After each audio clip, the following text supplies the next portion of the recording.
sebagai pembicara ke-1. Halo, saya Noah Sabada sebagai pembicara kedua.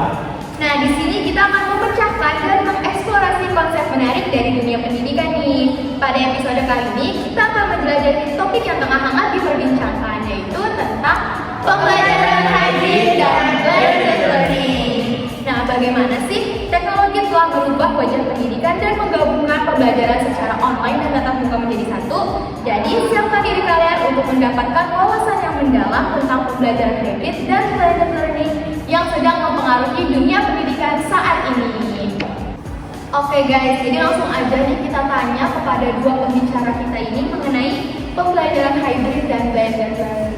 Oke, buat Hanun, pernah nggak sih ngalamin pembelajaran hybrid saat kuliah ataupun pas sekolah dulu?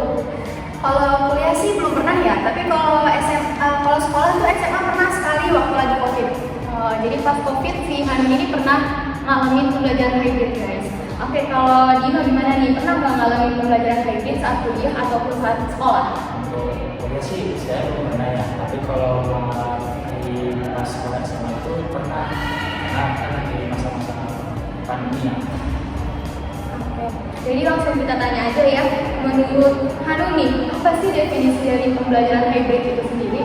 Menurut saya ya, hybrid itu 50-50. Jadi siswanya itu yang setengahnya itu masuk, yang setengahnya lagi di rumah gitu, belajar secara online.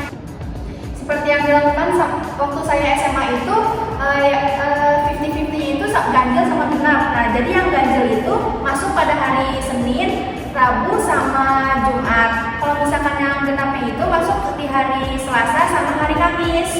Nah, minggu selanjutnya itu di rolling. Jadi yang ganjil itu masuk di hari Selasa sama hari Kamis. Kalau yang genapnya itu masuk di hari Senin, Rabu sama Jumat. Oke, berarti setengah belajar di kelas dan setengahnya lagi online gitu ya di mana? Iya. Online-nya tuh pakai Zoom atau Google Meet atau aplikasi lain? Tergantung gurunya sih. Kalau gurunya mau Zoom ya Zoom, kalau gurunya mau Gmeet ya pakai Gmeet. Enakan pas langsung atau pas online di rumah? Menurut saya sih enakan pas langsung ya. Soalnya kalau pas langsung tuh gurunya tuh ngejelasinnya juga secara langsung, jadinya lebih ngertinya waktu langsung. Iya, kalau langsung dapat uang jajan juga sih. Iya. Oke, jadi itu pengertian atau definisi hybrid learning menurut Hanun. Selanjutnya kita tanya nih menurut Dino, definisi hybrid learning itu kayak gimana sih? Kalau menurut saya ya kan hybrid itu kan kayak penggabungan gitu. Jadi sistem belajar itu dia tuh ada yang di rumah, ada juga yang di sekolah. Kalau pada sistem sekolah saya itu pakainya itu sistem berkelas. Jadi minggu pertama di dalam bulan, misalkan bulan Agustus ya. Nah, itu minggu pertama itu kelas 10, baru kelas 11, minggu keduanya baru minggu ketiga itu kelas 12, terus pulang terus gitu. Kan supaya karena memang dibatasi berapa persen gitu kan. Kalau kemarin masuknya itu 30% siswa doang, jadi makanya kita pakai per kelas itu. Oh, jadi kurang lebih sama Hanun, cuma beda sistem aja. Kalau Hanun ini menurut absen ganjil dan genap di rolling, kalau si Dino itu menurut kelasnya yang di rolling. Bener kan? Ya, benar. Oke, kan tadi udah dijelasin nih buat definisi dari hybrid learning menurut Dino dan Hanun. Jadi kita next ke pertanyaan selanjutnya kali ya. Nah, menurut Hanun ini manfaat utama dari hybrid learning dalam konteks pendidikan itu apa sih? Menurut saya ya, karena waktu itu kan lagi marak-maraknya virus COVID-19 ya. Jadi waktu itu tuh biar mencegah terjadinya penularan virus COVID-19. Jadi sekolah tuh gimana caranya biar siswa itu bisa belajar, tapi juga meminimalisir terjadinya penularan virus COVID tersebut. Oke, jadi untuk meminimalisir penyebaran virus COVID, tapi siswanya juga nih harus tetap belajar. Dan salah satu caranya tuh menggunakan hybrid learning seperti yang diterapkan di sekolahnya Hanun dulu gitu. Oke, karena tadi pembelajaran hybrid itu setengahnya di sekolah, setengahnya lagi tuh belajar di rumah. Nah, di belajar di rumah ini kan pastinya nggak sendirian dong. Di rumah tuh kan ada anggota keluarga kita sendiri, ada orang tua kita. Nah, mau nanya nih buat Dino, menurut Dino ada nggak sih keterlibatan orang tua dalam mendukung kesuksesan siswa saat pembelajaran hybrid? Menurut saya ya keterlibatan orang tua itu memang sangat penting. Kenapa? Kan orang tua itu kan sebagai mengawasi kita juga kalau saat kita bekerja, ataupun orang tua kita itu bisa menjadi memberikan evaluasi ke hasil belajar kita. Bagaimana caranya, yaitu orang tua harus lebih aktif aja sih, karena kan dari hybrid ini kan kebanyakan anak kan takutnya lost learning ya, jadi kan ibarat orang tua untuk mengawasi itu ada yang kurang, ada yang enggak gitu, tapi tetap aja orang tua itu harus bisa interaktif ke anaknya. Iya, jadi orang tua ini berperan aktif dalam mendukung suasana rumah yang cocok untuk pembelajaran hybrid ini, guys. Oke, karena pembelajaran hybrid ini tuh 50-50, di mana ada setengah siswa yang melakukan pembelajaran secara tatap muka langsung di kelas, dan ada juga siswa yang melakukannya secara online. Nah, karena secara online ini pasti dong butuh teknologi untuk mendukung pembelajarannya. Oke, menurut Hanum nih, bagaimana sih cara integrasi teknologi ini tuh mempengaruhi pengalaman belajar dalam peningkatan pembelajaran hybrid? Menurut saya ya, teknologi itu kan penting ya. Kalau misalkan nggak ada teknologi, siswa juga nggak bakal bisa belajar secara online. Nah, aplikasi biasanya sih guru-guru waktu SMA saya itu menggunakan aplikasi pendukung. Aplikasi pendukung yang digunakan dalam sekolah saya itu Classroom kalau nggak salah. Iya, Oh iya, Google Classroom dulu saya juga pakai sih buat sekolah online. Ya kan, Google Classroom itu gurunya itu kayak ngupload materinya, ngupload tugas-tugasnya, ngupload UTS, UAS, pokoknya segala macam yang digunakan untuk pembelajaran diupload semua di Classroom itu. Nah, nanti siswanya itu tinggal ngerjain dan mengupload juga hasil jawabannya. Oke, jadi lewat Classroom ini tuh guru-gurunya tuh mengirimkan materi ataupun soal-soal latihannya di Google Classroom ini untuk bisa diakses oleh siswa-siswa yang belajarnya secara online. Jadi karena pembelajaran online ini tuh siswa dapat belajar di mana saja sih ya, kayak bisa sambil ngelakuin apa aja juga. Ya juga. Iya. Oke, terus menurut Dino gimana nih? Ya, mungkin kalau selain itu juga ya ada media media komunikasi kan, seperti WhatsApp atau WhatsApp ya, terutama kan WhatsApp sering banget dipakai siswa, apalagi pas waktu ketika saya SMA pun juga seperti itu. Dulu ada yang hasil melewati WhatsApp di grup kelas atau langsung dijawab di grup kelas. Juga ada platform khusus dari sekolahnya, seperti ya kalau di kuliah kan, kalau saya sekarang kayak Ada siapa? Ya, gitu. Saya juga ada kayak gitu, tapi emang karena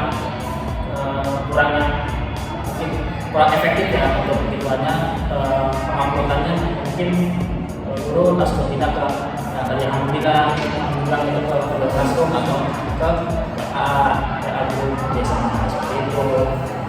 Iya, oke. Jadi integrasi teknologi dalam pembelajaran hybrid ini tuh buat pembelajaran ini jadi lebih modern dan seru nggak sih? Benar. Oke, kita next nih guys ke pertanyaan selanjutnya. Kalau kalian jadi guru nih, gimana sih cara menyesuaikan metode pembelajaran yang mendukung pembelajaran hybrid itu secara efektif? Menurut saya itu komunikasi ya yang paling penting, komunikasi dari gurunya. Ya, betul. Karena komunikasi itu ya sangat penting sih. Kalau di pengalaman saya pribadi ya, ada aja dulu yang kurang interaktif gitu. Komunikasi kurang, jadi cuma kayak ngasih tugas aja gitu, terus dikumpulin gitu, kayak gitu. Pernah nggak ada gitu? Pernah sih, gurunya tuh kayak cuman aktifnya tuh kayak aktif ngobrol tuh kayak di offline langsung. Jadi kalau misalkan di online tuh kayak cuma ngasih tugas, ngirim-ngirim tugas doang. Iya, jadi kalau di online itu nggak ngejelasin tugas, tapi cuma kirim tugas, materinya nggak dijelasin. Jadi kitanya bingung nggak sih kalau kayak gitu? Bingung ya. Jadi guru itu yang pertama nggak boleh cuek. Terus ada lagi nggak nih cara yang dapat menyesuaikannya agar pembelajaran hybrid ini tuh lebih efektif gitu? Ya, kalau dari saya ya, kan komunikasi itu yang pertama penting. Terus juga bagaimana sih guru bikin suasana kelas itu menyenangkan. Ibaratnya kayak bintang aja ya sih. Kalau misalkan di online tuh kan guru kalau misalkan ada yang pakai Zoom atau kelas ini ya, pasti kan dia pakai media presentasi kayak Canva gitu, supaya visualnya menarik gitu tuh. Kadang kalau misalkan bikin cuma template doang gitu, kayak bosan jadinya gitu kan. Iya. Menurut saya juga ya, waktu SMA tuh gurunya tuh kalau misalnya pembelajaran online kayak main buru-buru aja, kan buru-buru selesai gitu. Jadi pokoknya habis kan. Iya. Udah kayak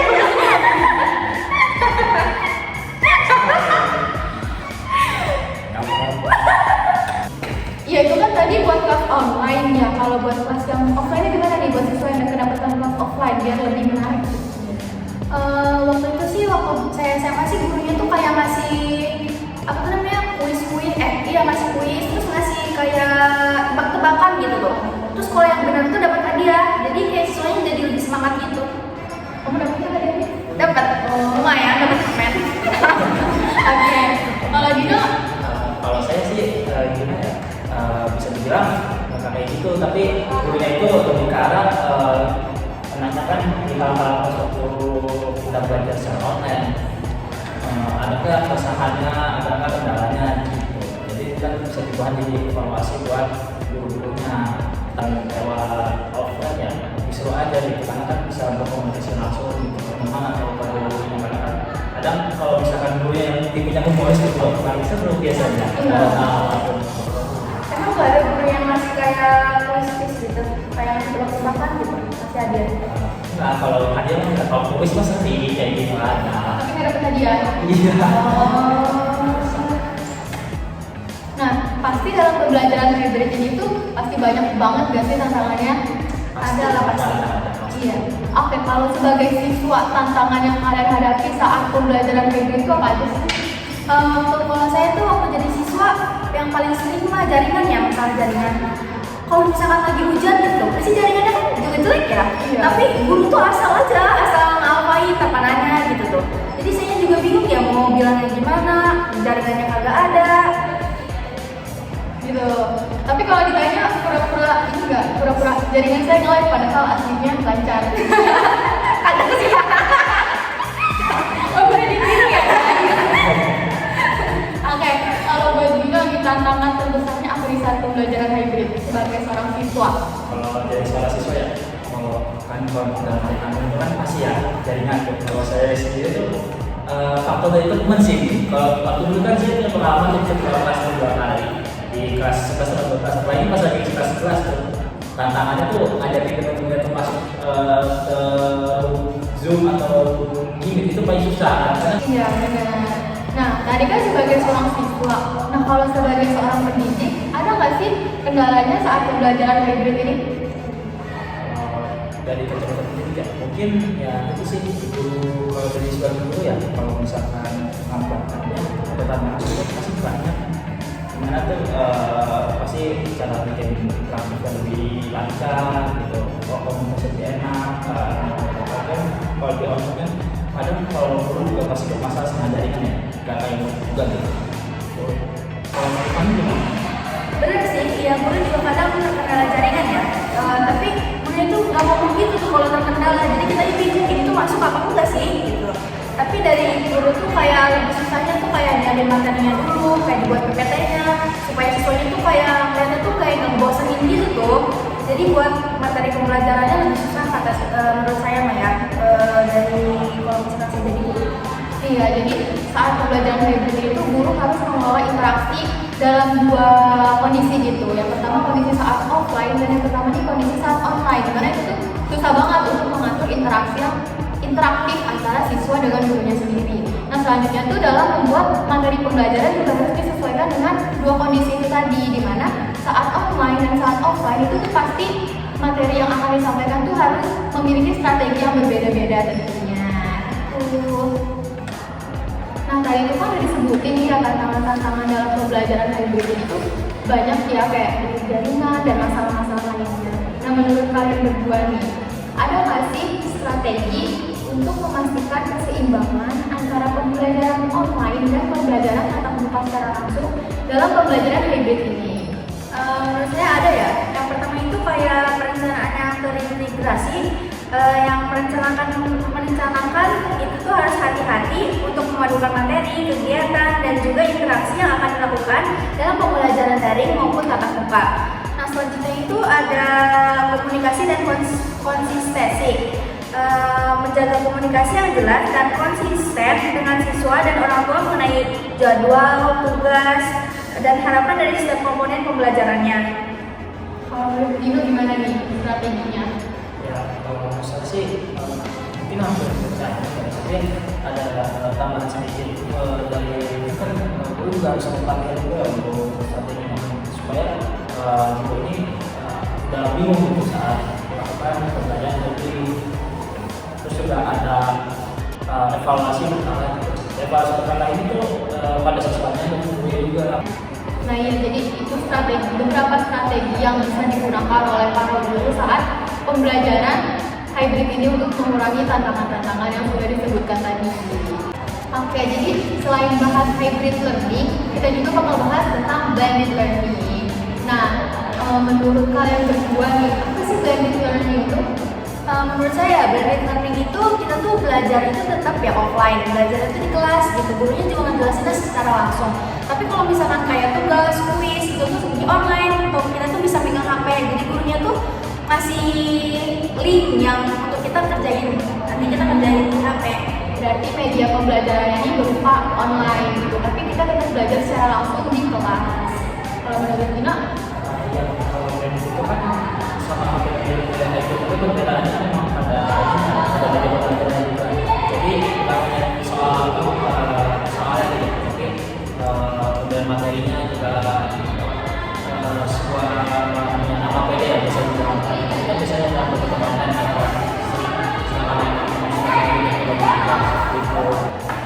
Nah, karena tadi itu di blended learning ini tuh kita tetap belajar secara offline, tetap muka langsung dengan guru, tapi menggunakan media-media seperti kuis atau materi-materinya itu melalui online. Nah, yang pasti membutuhkan teknologi sendiri nih. Nah, menurut kalian berdua nih, peran teknologi dalam pembelajaran blended learning itu kayak gimana sih? Menurut kalian dulu boleh? Menurut saya itu peran teknologinya penting ya. Waktu saya sekolah sih gurunya itu ngasih link kuisis, jadi siswanya itu ngerjain kuisisnya itu di kelasnya, jadi guru itu yang liatin gitu tuh. Dan guru itu yang megang kendali dari semua kuisisnya, jadi kelihatan gitu siswa mana yang ngerti, siswa mana yang enggak, yang jawabnya benar, yang jawabnya salah, dan nilainya juga kan langsung muncul ya. Jadi siapa yang peringkat 1, kedua, ketiga gitu. Waktu sekolah saya sih kayak gitu. Ya, kalau saya ya itu kan dalam kuisis yang itu ada lagi tuh namanya Google Form. Google Form itu kalau saya tuh buat ya lahan kalian apa namanya jawaban singkat. Tapi ada yang masuk ada yang keluar, ada yang tidak gitu. Biasanya kalau ada di itu biasanya dibuat bahan evaluasi bahwa itu biasanya buat langsung penilaian aja siswanya. Iya, selain di sekolah juga kita pakai sebenarnya buat kuliah. Contohnya pas kemarin kita UTS ya, kita tuh langsung nih tetap muka secara langsung dengan dosen kita, tapi kita ngerjain UTS-nya tuh lewat Google Form atau lewat kuis. Jadi nggak cuma di sekolah aja nih kita pakai blended learning ini, tapi kita pakai juga saat perkuliahan. Jadi peran teknologinya ini tuh, teknologi ini memungkinkan kita mengakses materi-materi dan platform-platform yang interaktif saat pembelajaran dan mendukung kegiatan pembelajaran. Nah, seperti pada hybrid learning, dalam blended learning itu pasti nih ada tantangannya juga. Apa aja sih tantangan yang kalian hadapi saat blended learning itu? Waktu saya sih tetap ya yang di online itu yang penugasan ataupun kuisisnya. Waktu itu sih ada ya siswanya kayak susah gitu masuk ke link kuisis yang dikasih sama gurunya. Kayak misalkan kodenya juga salah, atau linknya nggak bisa dibuka, atau jaringannya macam-macam lah pokoknya. Itu sih menurut saya. Menurut Dino? Menurut saya ya tantangan itu sama sebenarnya dari akses internet. Karena juga kalau kuis atau Google Form kan mungkin ada kesalahan dari pembuatnya itu gurunya dari salah kode atau benar atau ada salah pemasukan soal. Biasanya kan itu di dalam Google Form ataupun kuis itu kan kadang adanya kesalahan ini ya sistemnya biasanya gitu. Kadang jawabannya seharusnya benar tapi salah gitu di apa namanya di Google Form-nya ataupun di kuisisnya seperti itu. Jadi ada yang kadang-kadang nilainya harusnya benar, misalkan nilai 10 jadi 0 gitu. Biasanya seperti itu. Iya, jadi tantangan utama saat blended learning itu adalah akses sih, karena ketidakmerataan akses yang merata bagi seluruh siswanya atau mahasiswanya gitu ya. Kita juga sering ngalamin kok kalau kuliah kayak setiap UAS atau UTS, ada beberapa teman kita yang udah bisa ngakses soal yang udah dibikin dosen kita. Selain itu tantangannya juga adalah ketidaksiapan kita sebagai siswa dan ketidaksiapan juga seorang pengajarnya dalam penerapan blended learning ini. Wah, nggak kerasa nih, kita udah ngomongin banyak banget tentang blended learning dan hybrid learning. Terima kasih juga kepada dua pembicara kita yang udah menjawab pertanyaan-pertanyaan dan sharing-sharing tentang pengalamannya. Oke, dalam dunia pendidikan ini yang terus berubah, kedua konsep itu yaitu hybrid learning dan blended learning ini menjadi fondasi kuat dalam menghadapi tantangan dan kebutuhan di zaman modern. Dengan menjaga keseimbangan antara teknologi, interaksi manusia, dan pembelajaran yang terarah, kita dapat merangkul pendekatan yang lebih inklusif dan adaptif dalam mengantarkan pendidikan ke masa depan. Terima kasih kepada para penonton yang sudah menyempatkan waktunya untuk menonton podcast kita. Kami dari kelompok 1 pamit undur diri, kurang lebihnya